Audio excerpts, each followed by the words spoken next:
அனைவருக்கும் வணக்கம். இப்போ ஒரு 2 அதிசயமான விஷயங்கள நம்ம பார்க்க போறோம்.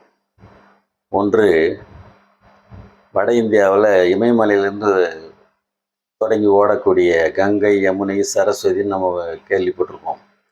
அதில் நம்ம கண்ணுக்கு தெரிஞ்சு ஓடுறது ய கங்கையும், யமுனையும் மட்டும்தான். சரஸ்வதியை பார்க்க முடியாது.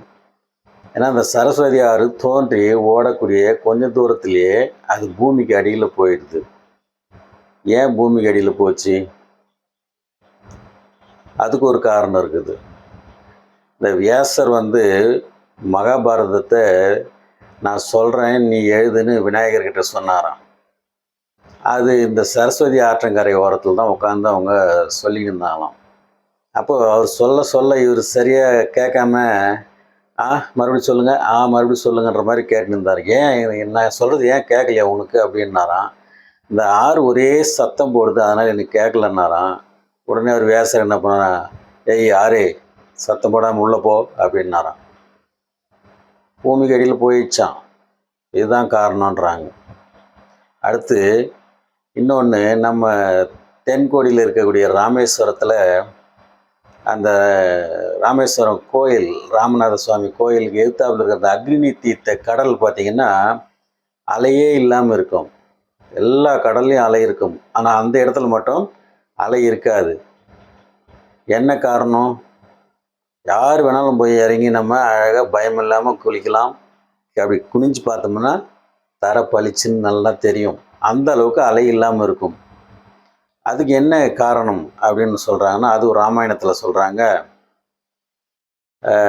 சீதையை மீட்டுக்கின்னு வர்றதுக்காக இலங்கைக்கு போய் சண்டையெல்லாம் போட்டு முடிஞ்சு சீதையை மீட்டு திரும்ப வந்துக்கிட்டு இருக்கும்போது அங்கே ஒரு முனிவர் சொல்கிறார், நீ என்ன தான் ஆயிருந்தா, நீ வீரனாக இருந்தாலும் சண்டை போட்டாலும் நீ பல பேரை கொன்று இருக்கிற, அது பிரம்மகத்தி தோஷம் பிடிச்சிக்கிச்சு உனக்கு. அதனால் நீ அதுக்கு பரிகாரம் பண்ணாதான் உனக்கு நல்லது, இல்லைன்னா உனக்கு பின்னாடி கஷ்டம் வரும் அப்படின்னு சொல்கிறாராம். சரி, அதுக்கு என்ன பண்ணலாம் அப்படின்னு சொல்லும்போது, ஒரு லிங்கத்தை வச்சு நீங்கள் வழிபாடு செஞ்சு சிவன்கிட்ட வேண்டிக்கினீங்கன்னா அந்த பாவமெல்லாம் போயிடும் அப்படின்னு சொல்கிறாங்க.